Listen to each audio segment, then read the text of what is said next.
Okay, we are at a minute after, so I think we will go ahead and get started. Again, for those of you that are just now joining, I appreciate your time today. We are looking forward to having you join April's Share, Solve, Evolve webinar this afternoon. The topic is celebrating heroes and honoring National Public Safety Telecommunicators from coast to coast.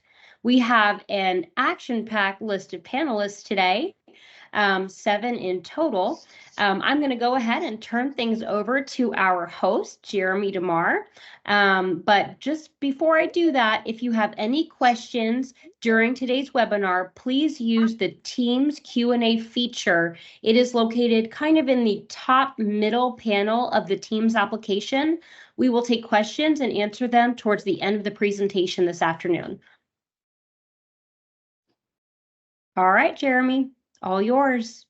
Thank you, Marie. Well, good afternoon, everybody. So thrilled that you are joining us for today's, as Marie called it, action-packed episode or a session of Share, Solve, Evolve. Yeah, if you haven't participated in a Share, Solve, Evolve session before, our focus here, and if I'm just checking to make sure, if you are not muted and you're watching and we didn't mute you already, please make sure you mute. Sorry, I'm just trying to do it on the fly here. Okay, so if you haven't participated in a Share, Solve, Evolve session before or seen one of these sessions, we talk about a variety of different situations facing the 911 and public safety space. But what I'm really thrilled to be doing today is not only talking about the amazing National Public Safety Telecommunicators Week celebration that occurred last week, but also talk to some very special folks who were all highly recommended by the leadership of their respective organizations to participate in the conversation and talk about some of the things that went on at their agencies, as well as celebrations. And then we're going to dive a little bit deeper into some of the things that they're doing within their own centers to really boost morale, improve culture, and make the 911 space an even better place to be. So before I go too much further into it, I would love to jump right into some introductions with folks. And one of the other things that I always like to share when I'm doing these sessions is the way that my screen is oriented. I see my panelist in one screen and I see names in another. So the way in which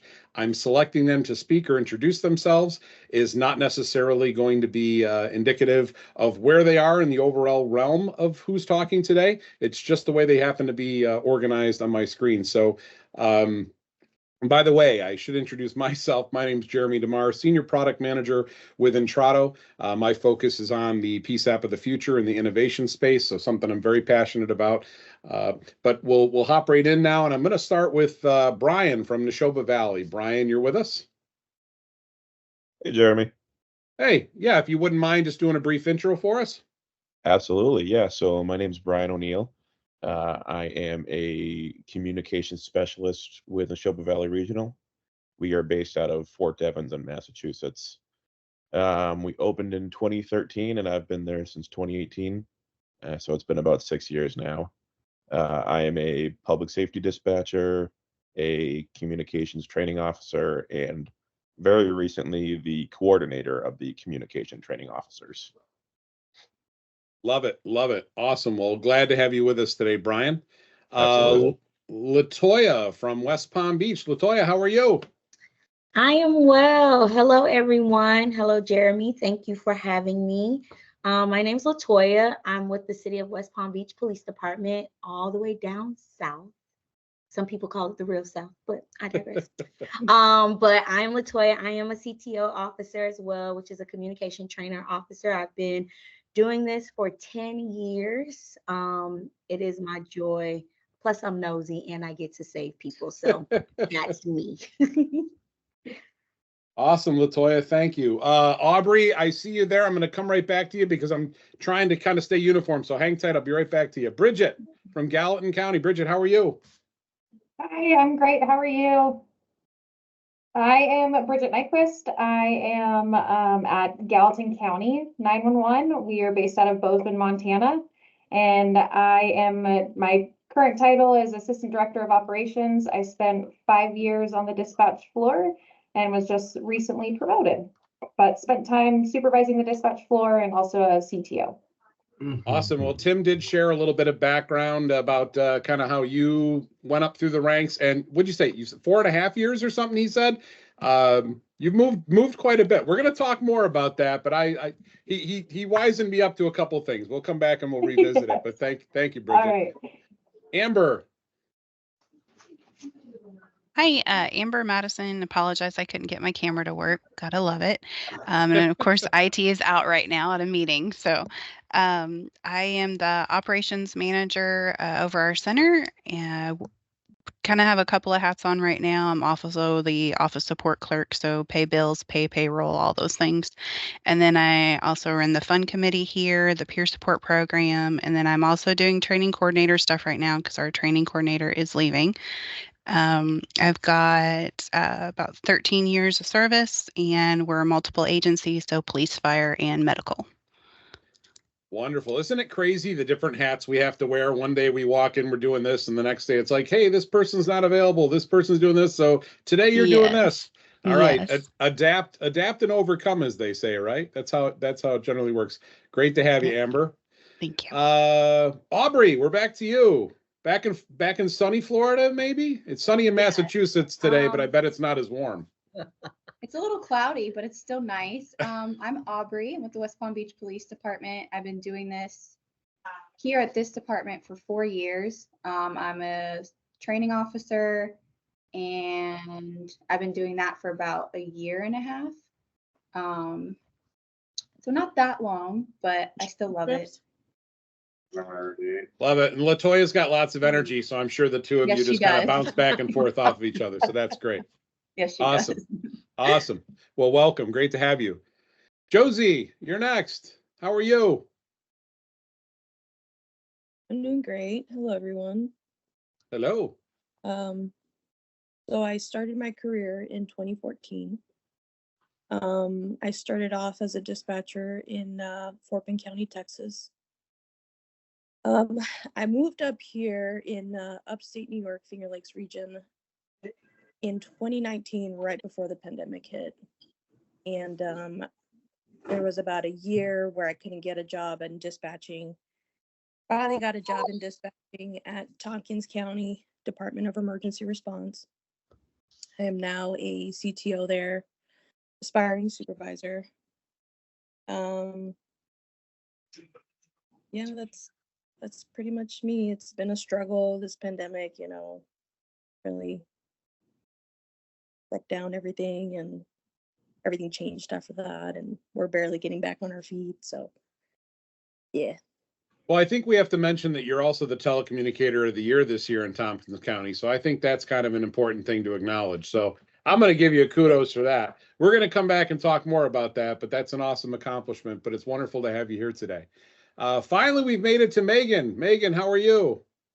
Hi, I'm good. Thank you so much for having me. I'm Megan Cunningham. I'm the Senior Executive Secretary for Springfield-Greene County 911 Emergency Communications.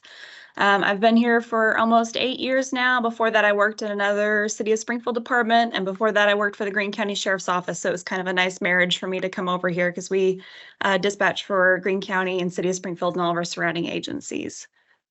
Awesome. Well, not that I'm not friends and colleagues with all of the leaders of all of your different respective centers, but April and I have kind of a special bond because she just completed graduate studies with Naval Postgraduate School, where I graduated from. And in fact, I'm psyched to read her thesis. I haven't read it yet, but she couldn't speak highly enough about both you and Amber and the contributions you guys are making. So that's awesome. Well, thank you all for your introductions and kind of go over your background a little bit.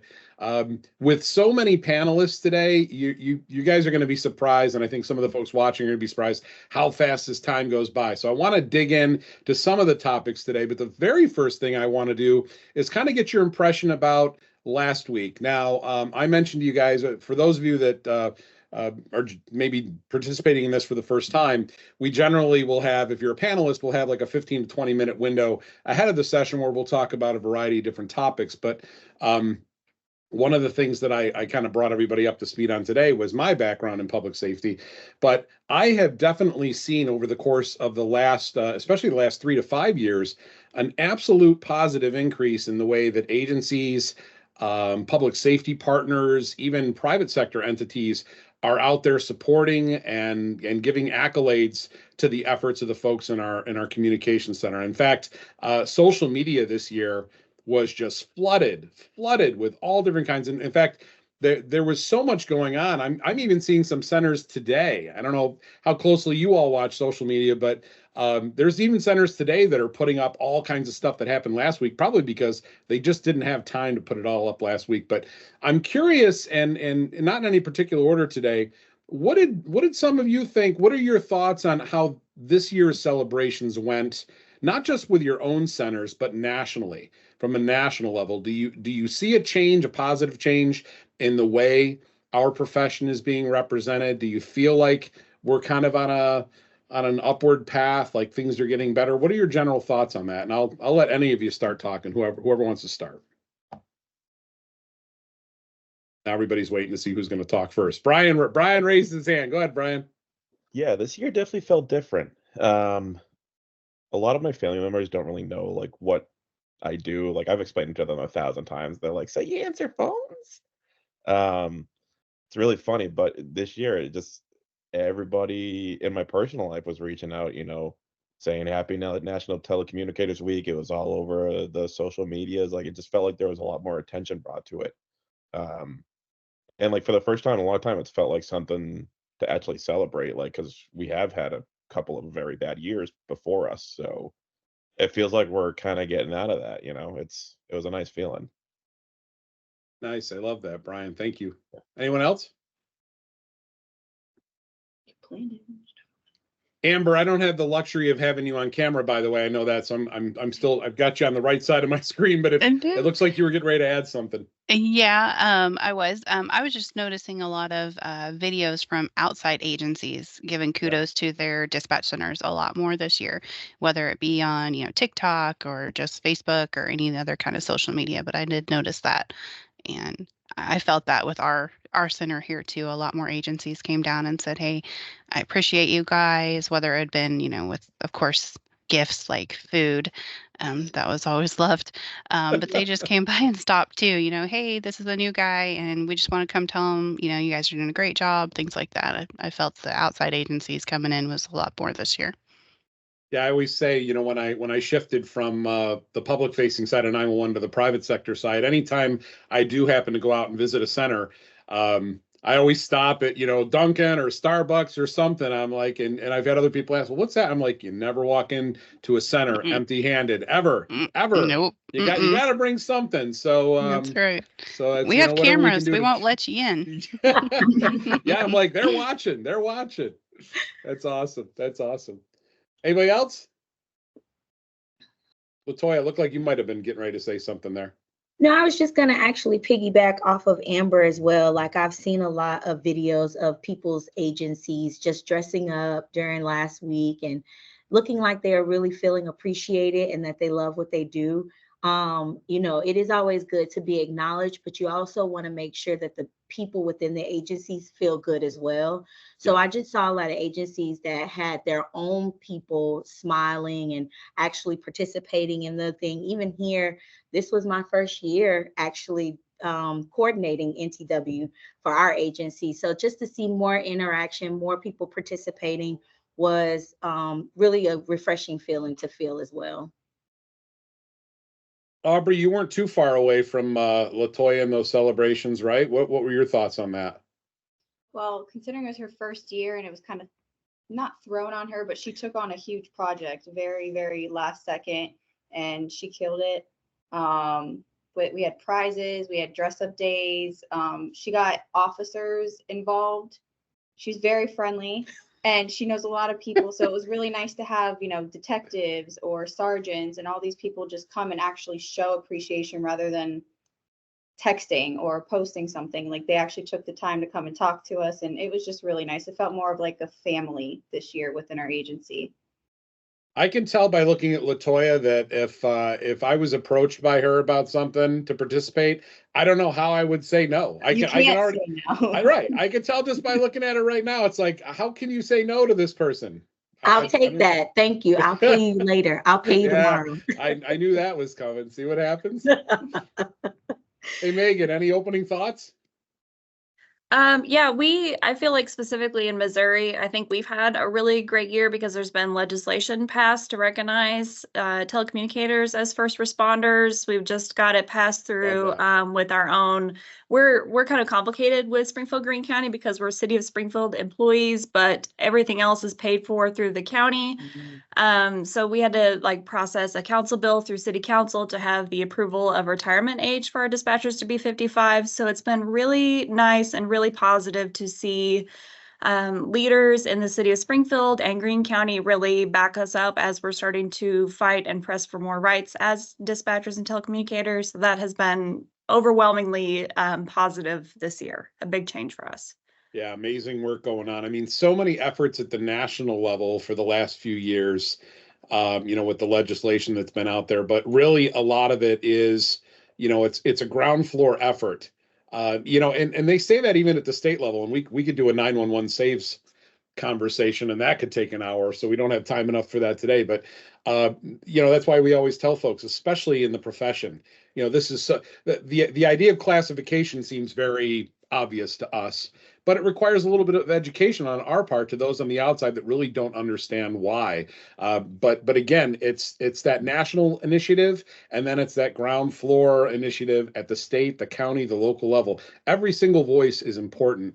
And like I said, we could talk about that forever today, but we have a lot of other ground to cover. But awesome work there. Josie, did you have anything you wanted to add?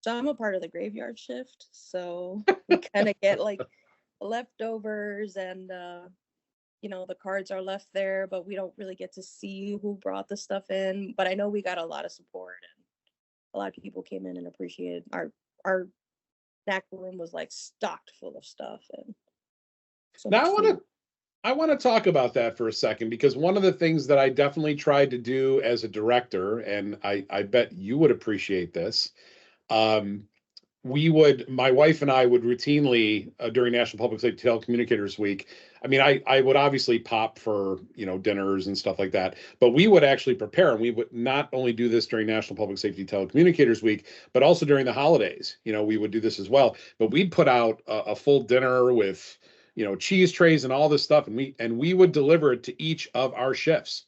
So it wasn't just, hey, we're here on days and this is when I'm awake.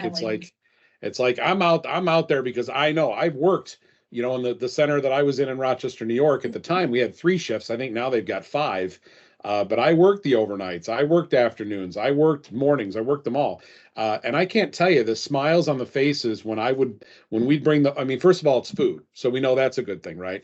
But when you walk in at midnight, or 1 o'clock in the morning at shift change, and they're like, why is he here? I'm here bringing gifts. I'm here bringing food. I'm recognizing what you guys are doing. So absolutely critical for leaders in the 911 space and those that want to do things for 911 to recognize them, to remember there's people there 24/7. So I'm glad that you brought that up, and I hope that we started to see a little bit of representation there where maybe previously there wasn't. But that's a solid point. Kind of going forward with that, talking a little bit about involving public safety partners. And LaToya, I want to come back to you for a second with the smile. I know that I would reach out periodically to my public safety partners early on and say, hey, here's an opportunity. Here's an excellent opportunity. Not that you guys don't recognize us during the rest of the year, but here's an excellent opportunity for you to come in and really kind of show your appreciation for what these women and men do every single day to keep you guys safe and to make sure that you guys are taken care of out on the field. How much of that, if you had to compare it to previous years, and I know some of you haven't been in the profession as long as others, but if you had to compare it to previous years, are you seeing more of that happening automatically now versus, maybe necessitating outreach? Is any of that kind of almost like you expect those folks to walk in from your agencies that you represent? I think for me, yes, I would say it's an expectation. I feel like, however, with the city, the officers are a little bit more recognized, and so we kind of get to fly in on the tail end of them. We get to reap the benefits of, some of the things that they're offering the officers. But I can say that, initially when we went out to speak to some of the local businesses, they were very eager to help us, and they were very eager to support us. And so they have sent, like, coffee. Starbucks has, done some things, and there's some local businesses downtown who has done some things, but it hasn't been just one of those things where it's like they're thinking of us. It's like, oh, you guys are amazing, so let me go ahead and, help you guys out. But it's not like, you guys are amazing, so I'm coming. But either way, I'll take the food and the drinks. I don't care. But I do feel like, we still have to jog their memory of who we are. But once we do, the participation is very much so up there.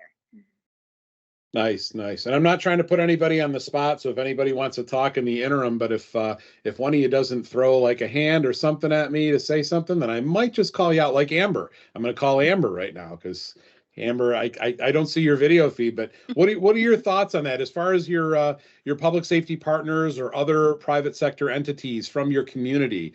Are you seeing that outreach now as more of an automatic versus, hey, here's a week for you guys to do something? No, with some of them, it is automatic just because they've been in our shoes, maybe. Some of them maybe even dispatched before. So a lot of them are just automatic because they know how hard it is. We on our fund committee, we do letters to some vendors, like to vendors that we use, and then that reminds them. They're like, oh yeah, I completely forgot it's April, yep, we will donate. We do our broker. Our broker is great, our insurance broker. She donates $500 every year, and she is happy to do it every single time. But I keep those connections throughout the year. And then, about March or, February, I'm like, hey, send her our little donation letter. And she's like, yep, check's in the mail. Here you go. Or she comes out.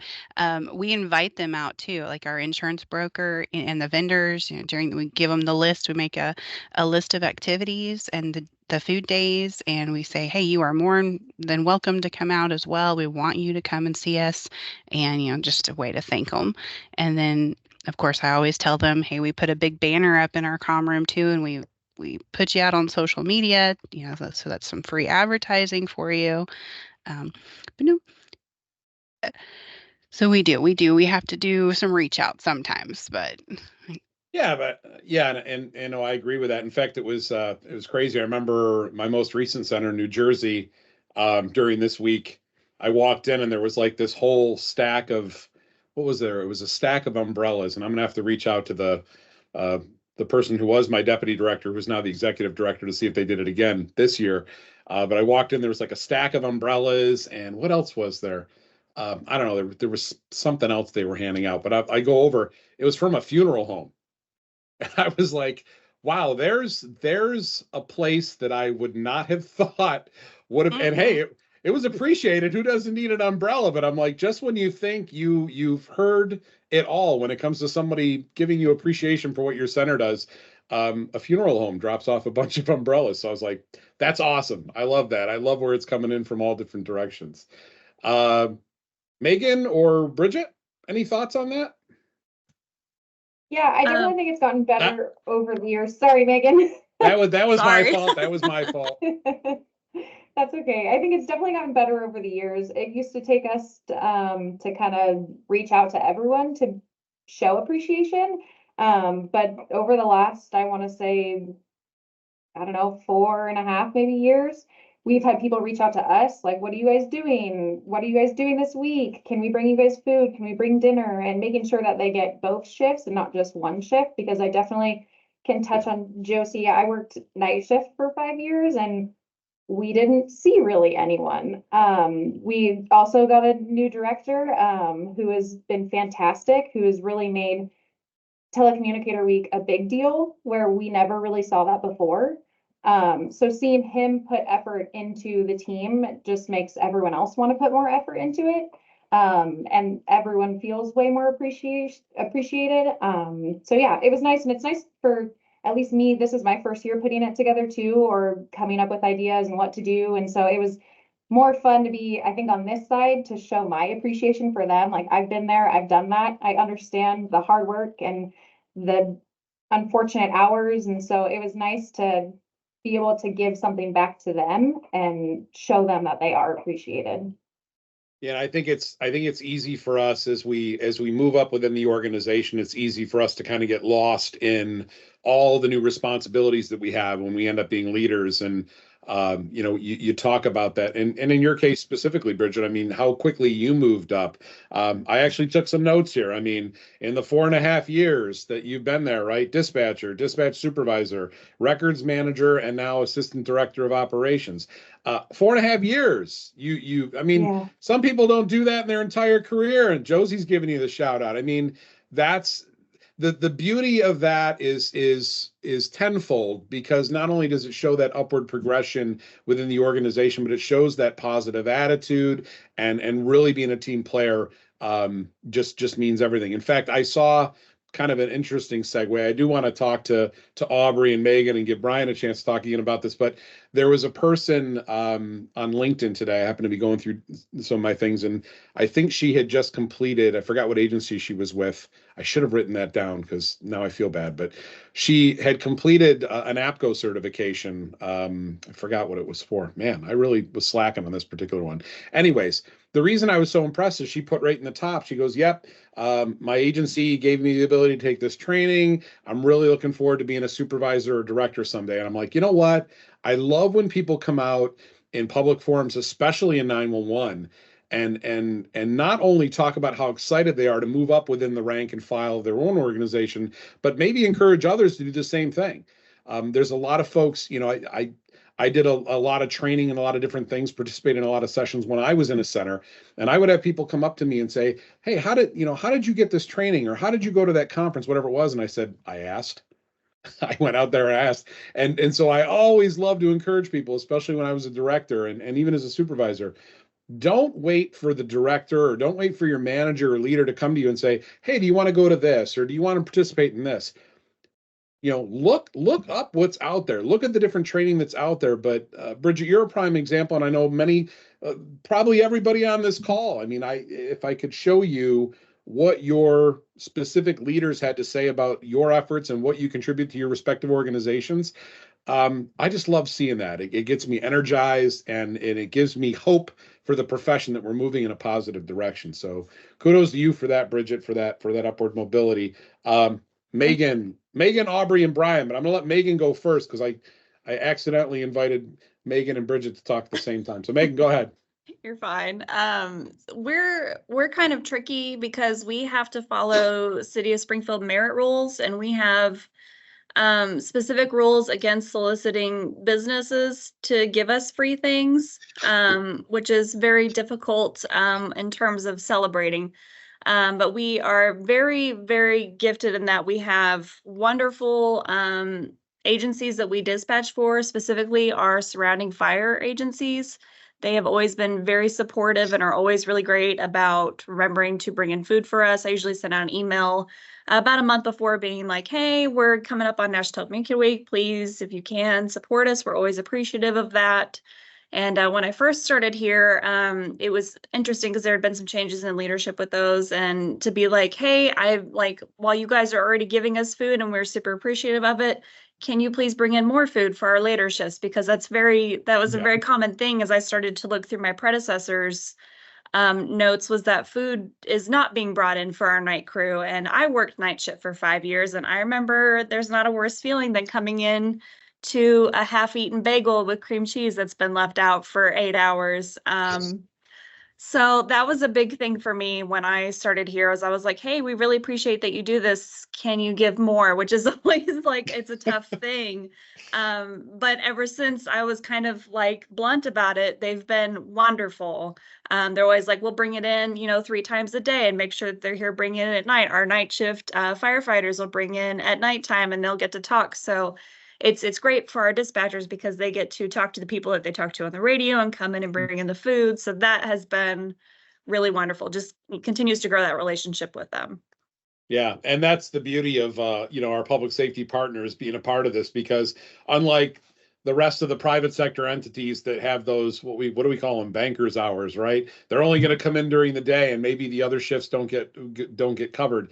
But yeah, when our firefighters, our emergency medical technicians, and paramedics, and law enforcement folks come in, they can come in at all hours and drop it off. I mean, heck, a lot of them are in our, I don't know about you guys, but it seemed like there were always cops in our center just stopping by to say hi. And it's cool. Because you love to have that camaraderie, but yeah, to see those folks walk in at 2, 3 in the morning when for the overnighters, lunches are just starting. That's perfect. That's a great pick me up for everybody. So, and I see Josie's giving me the props from overnight. So I know she's thinking about that.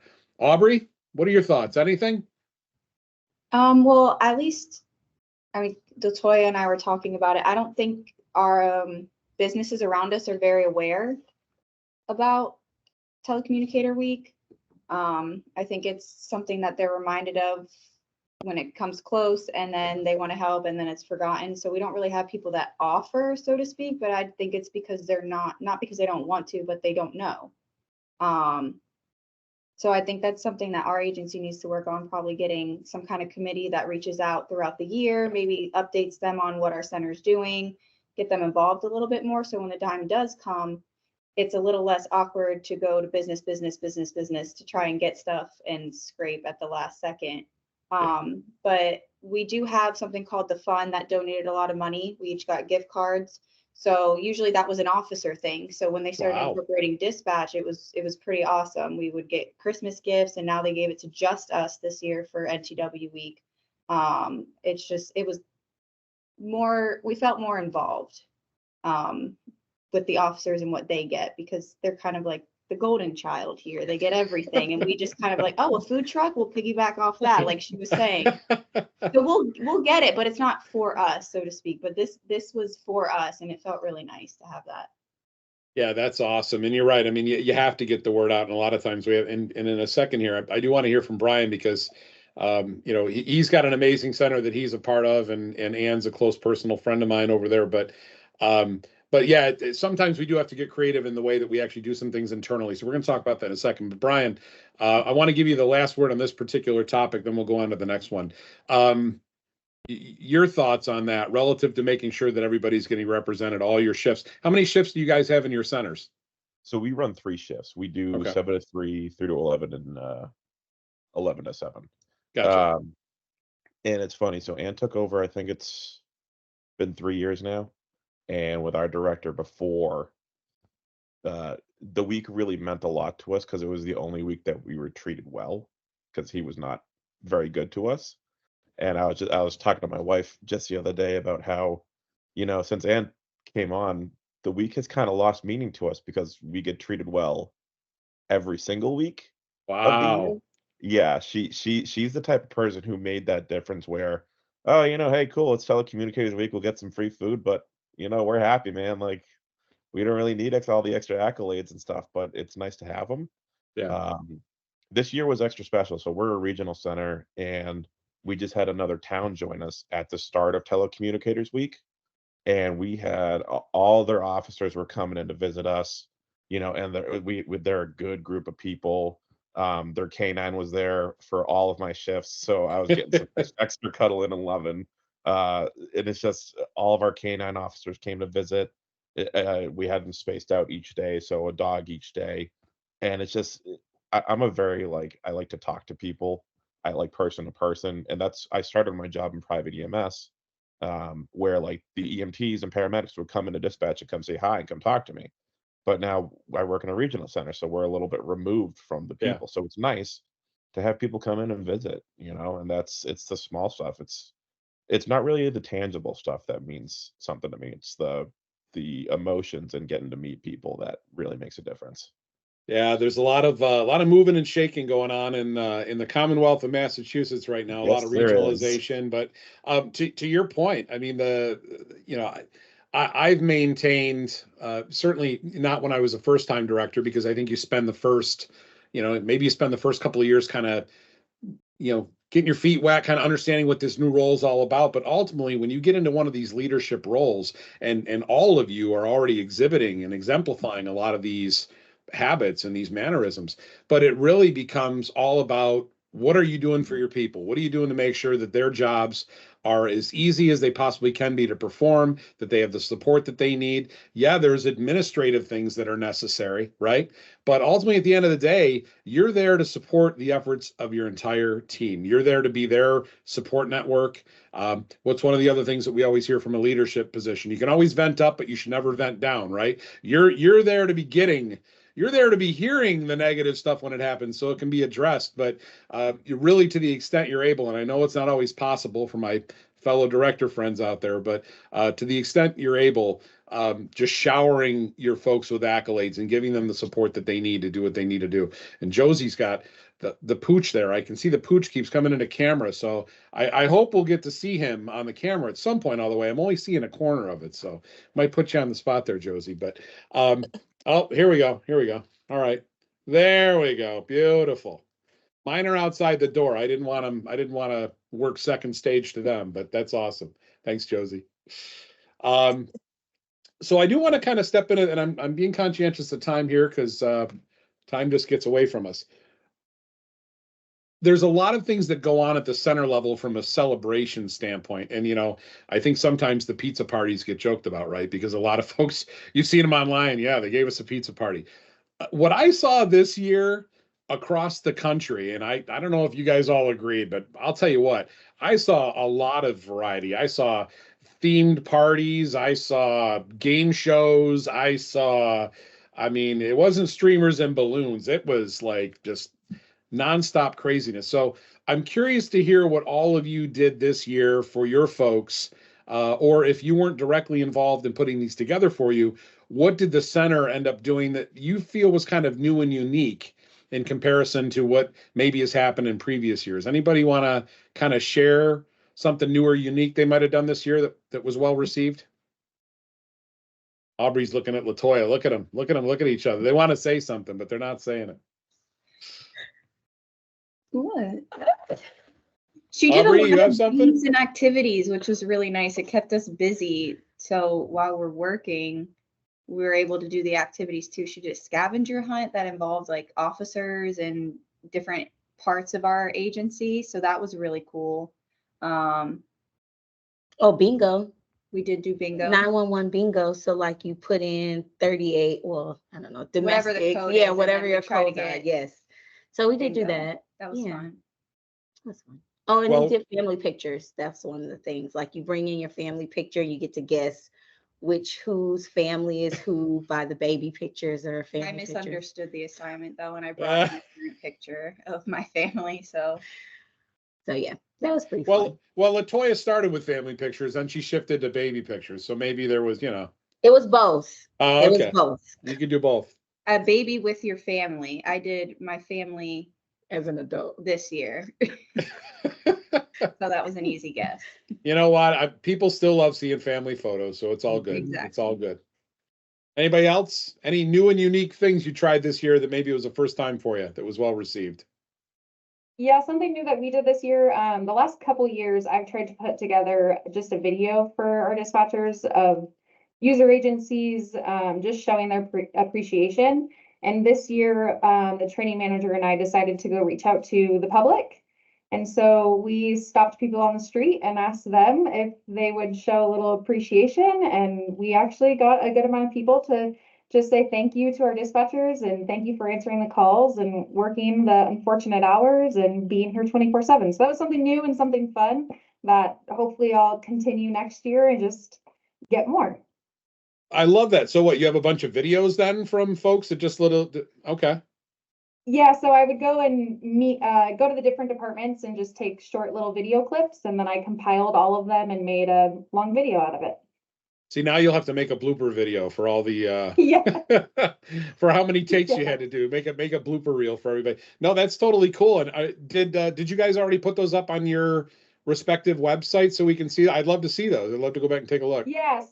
So the last two videos that I've done, only because we have detectives that partake in it and DTF, and we've got some people that can't be publicly known. So usually the last 2 years we've kept it internal. But I think a couple years before that we had some on YouTube and stuff. So Awesome. Awesome. Yeah, totally outside of the box thinking. Megan, were you gonna, I couldn't tell if you were gonna comment there for a second or not, but did you have something I you wanted? can. We always, since I've been here, I always do like a National Communicator Week is my full responsibility. I'm responsible for every aspect of it.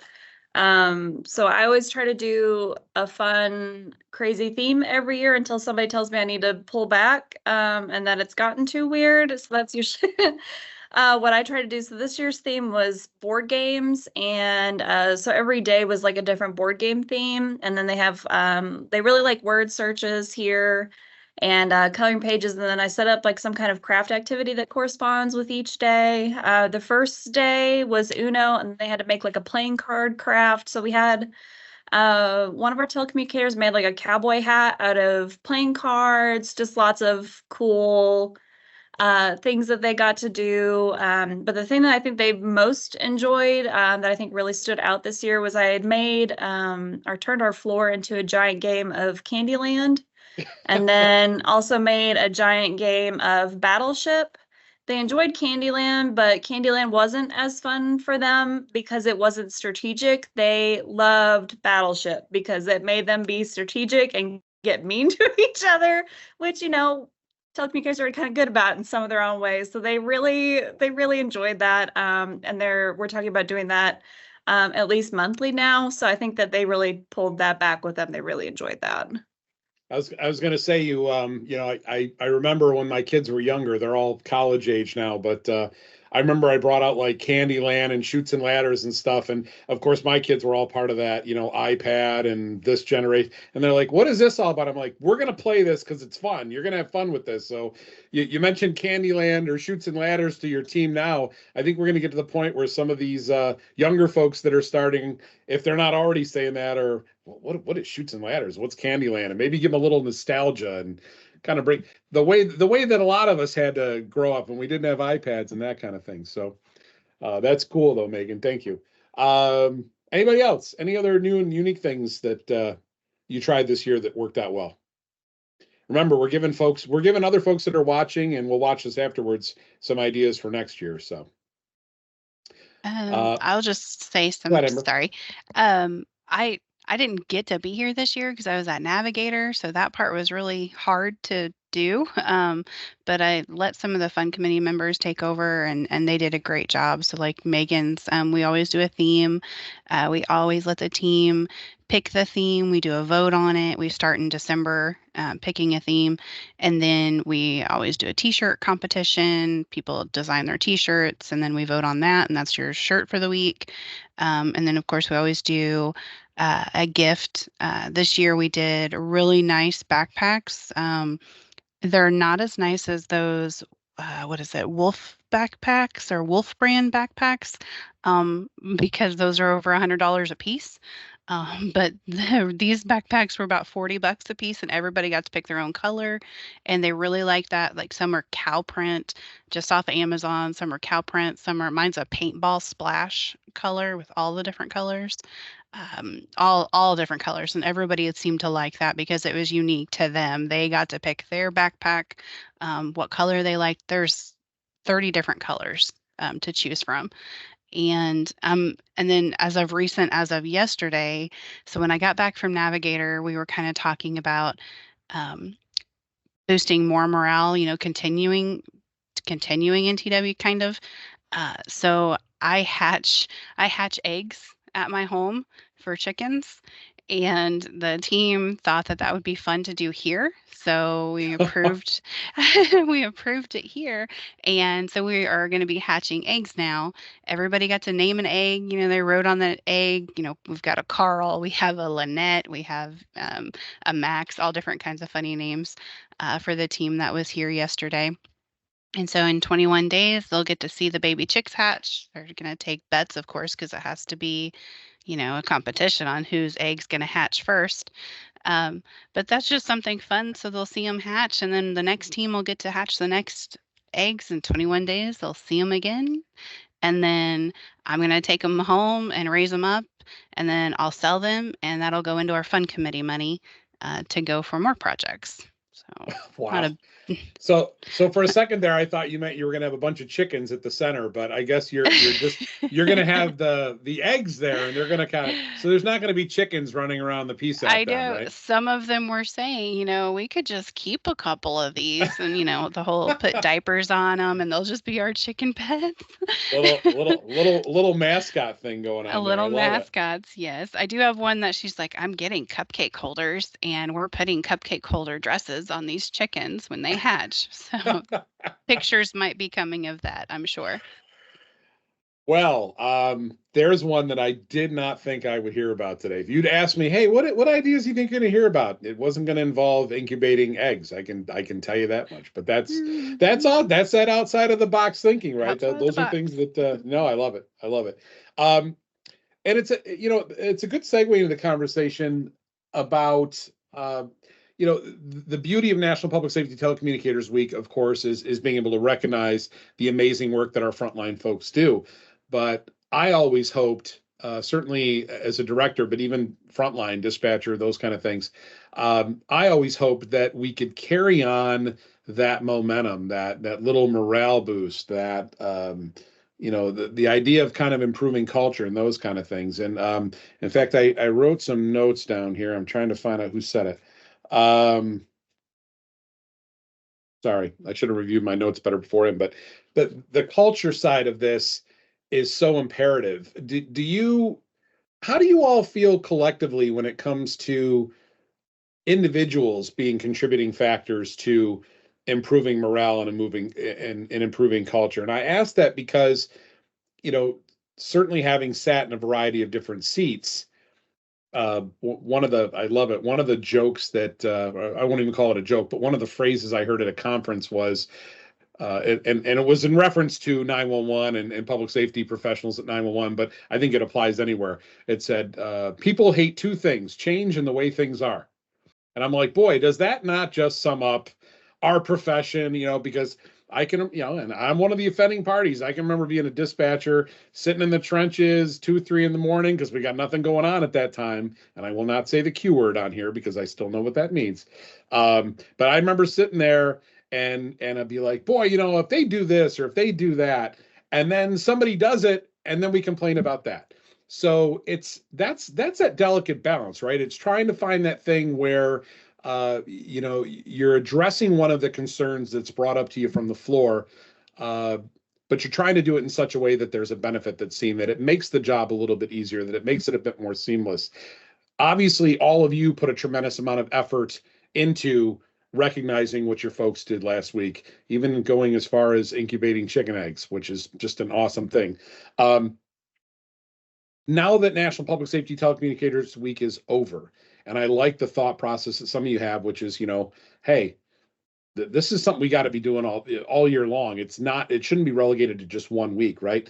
But is one person, can one person ultimately be the downfall to that effort versus one person absolutely being that cheering section to really just make things awesome and incredible happen for your center after this week of recognition? What do you guys think about that?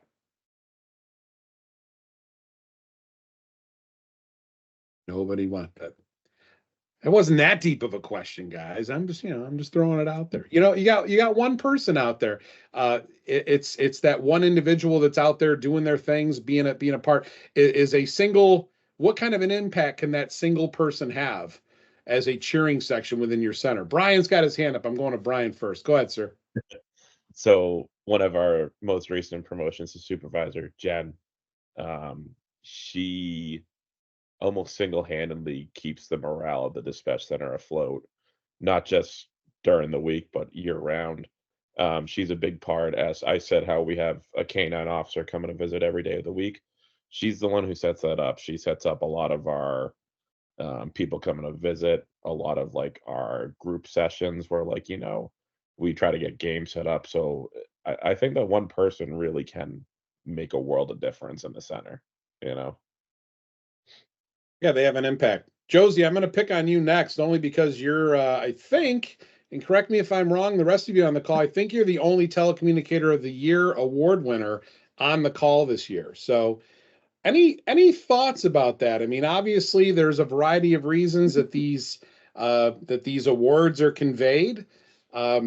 John speaks extremely highly of your efforts within the organization in a variety of different ways, but what are your thoughts on that? Can one person really have that positive impact? Can they be that change agent for the center to kind of drive things in a positive direction? Absolutely. I do think that, yeah, one person can impact a lot. I noticed there's a lot of my coworkers that aren't the most motivated, but after being on shift with me and just, I try really hard to be positive and encouraging. And when I'm talking to 911 callers, I try to be very empathetic.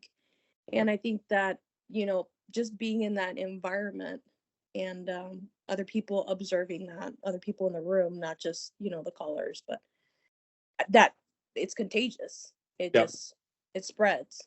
And I noticed people that were completely unmotivated suddenly try. And that just makes me feel good. Like, at least I'm making somewhat of a difference where, these people that seem really dull and motivated and kind of stuck in the job and have been in it for a while, and to have a new and fresh perspective come in and just change that. That's happened quite a few times.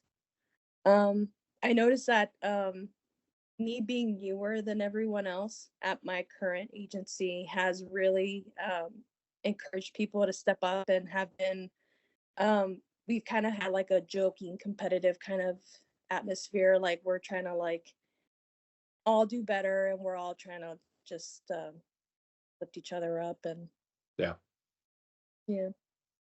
Yeah, and I think that's the critical piece, right? And especially important. I mean, you mentioned not having as much time on the job as others, but the brand new folks that join this profession for the first time, they come in like you would go into any new job, right? Very excited, very energetic, not really sure what to expect. But those folks are so highly impressionable.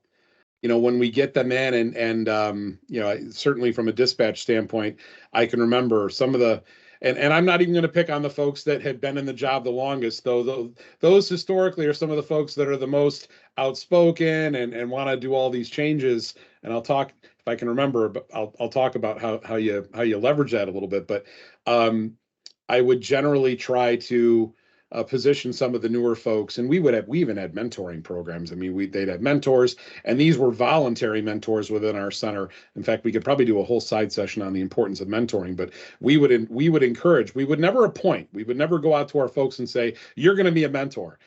They had to come to us and say, hey, I want to be a mentor. We want them, because the volunteers out there, that passion, that drive, that enthusiasm comes out. Whereas if I tell you, Bridget, today you're a mentor. Oh, great, I'm a mentor today. I'd rather do that if Bridget comes out and wants to be a mentor, right? But having that positive attitude when people are coming in, we want people that are walking through that door for the first time and entering our training programs and getting into a profession which, unlike law enforcement, fire, and EMS, which is very visible to the public, 911 is behind closed doors, right? We have to spend a lot of time educating the public about what we do and not just rely on Hollywood to do it for us, because they don't always do the best job in Hollywood, right? But we have this responsibility to make sure that we do that, but we absolutely have to do that with our newer folks. And I know we're running short on time, so I want to go to LaToya and Aubrey for a second, since they're in the same room, and see if you guys have any comments on this. LaToya definitely does. Look, she's got something she wants to say. I do. I think one person can be very impressionable when it comes down to the morale, boosting the morale, but I think it's hard. I think it's very difficult for one person to bear so much pressure. I mean, whether it's intentionally, like whether they bring it on themselves or whether it's put on them, I think it's hard. And so, to be able to navigate between our OGs and our vets who have been there and seen things and they feel a certain way, and then try and navigate the new people who are coming in very optimistic and very, uplifting and things like that. I think it can be hard, but I do think just a little bit at a time, one person can boost the morale of an agency. I do think that, and I think that they can do it well as long as they continue to try and, you know, not let it become them, whatever that may be, whichever they sway. But yeah, I think it can happen. Aubrey, you agree? I do agree. Going back to what she did this year, she took on everything by herself.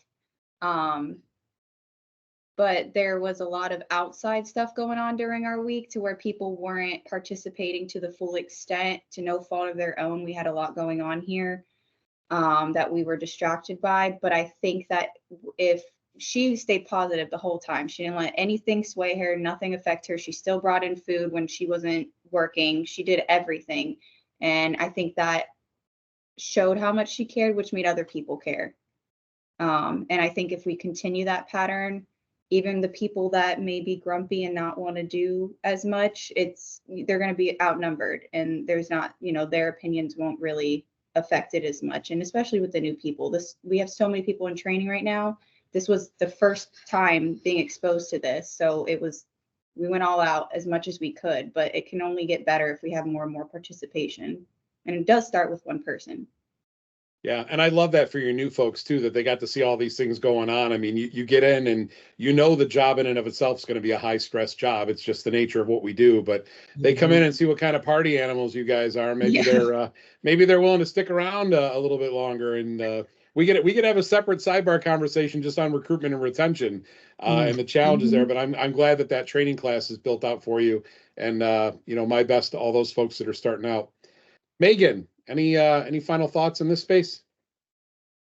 I would agree that it does. I don't know if it's necessarily just one person that makes a difference, but I do think that, especially like what I see at our agency, is we have a really, not to say that nobody else is wonderful, but we have a really wonderful group of supervisors, just to specifically highlight them. We have one supervisor who's been here a long time, and she is always, everybody kind of teases her and says she's fake nice. And when she comes through the room, we say she glides. But that's because she's this like embodiment of happiness. And I don't think I've ever seen her have a bad day, except for maybe once or twice, which is insane in this line of work. We're all allowed to have a bad insane. day, right? Yeah, we're all allowed to have a bad day. Like, so of course, it's crazy in this line of work that you've got somebody that still works so hard to keep that embodiment. So like, it was great we had kind of like Aubrey was saying, Latoya was saying earlier, like you had external things going on during NTW. We had a couple of really hard calls that happened right in the middle of the week, back to back, affecting young children. And we've got a couple of young moms on the floor. And on that same flip side, while we have somebody who's super bubbly and positive, we have another supervisor who's also part of our peer support team. He leads it. To see him immediately, like I was in the kitchen cooking and we had one dispatcher come off the floor after taking a really hard call. And to see him jump in to make sure that she's okay, she has everything she needs, she's comforted, she feels secure, she's okay. So to see like both sides of that, somebody who's willing to put forth that positive attitude, but also somebody who's on that other side to make sure your mental health is okay and make sure that you're feeling nurtured and taken care of. I think that's so crucial. So it's great to have that framework of somebody on the team who's always going to be there and always going to be that person that reflects both positivity, but also making sure that everybody is safe and okay and taken care of mentally and physically, of course. Yeah, so many things in there that we could have sidebar conversations about, right? But you're absolutely right. Bridget and Amber, I want to give both of you about 30 seconds to kind of wrap up. And believe it or not, we're already approaching the top of the hour. And then I want to go to Marie to see if there is any final questions. But Bridget, any last minute thoughts? Yeah, I definitely think it can be one person that promotes positivity. We've seen it over the years, at least from when I was on the floor, there'd be one person that really brings morale down. And recently we've had a couple people on different shifts start to talk about morale and focus on it. One of our dispatch supervisors, she just put together a peer team for us. We've never had one before. And that's really boosted morale. And I think we've got like Megan mentioned, we've got a really great supervisor team that feels super cohesive now, and they work together, and our focus is to make sure that everyone is happy on the floor. Yeah, so I definitely think that one person can promote it, but I think it takes the team to continue it. Love that. Thanks, Bridget. Amber, any last thoughts? Yeah, I would agree with everybody. One team can help or one person can hinder it. I do know that the team was more appreciative of me because I was gone during Navigator, and so they seen how much hard work it is and how much planning it takes because then they had to do it. But so I do think that a team effort is what is the way to go. But yeah, one person can make or break it. Awesome. Thanks, Amber. And I'm glad you got to go to Navigator. That's awesome. Marie, we went a little over today, but I could talk to these folks for another hour. I know, right? Anything come up during the session? Any questions or comments or anything? Yeah, so just one last closing question. Do you have any suggestions for getting the community more aware and involved for future National Public Safety Telecommunicators Week? I see the thinking caps. Look, Latoya looks like she's reaching for the Aubrey. mic. Oh, It was Aubrey's Aubrey. getting in. Go ahead, Aubrey. So we have, what is it, like a block party? Yeah. We have different block parties in various parts of the city, different parts of the community. We have, I mean, from what I've seen, great turnout, various vendors, a lot of our officers volunteer.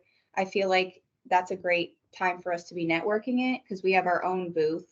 Why aren't we going and talking to other people? It's nice to talk to the community, but you never know who you're going to run into. I could be talking to somebody and they could own their own business who wants to help donate. Just talking about more than just what we do, being more in depth because people do think we just answer phone calls, the glorified secretary, and it's way more than that.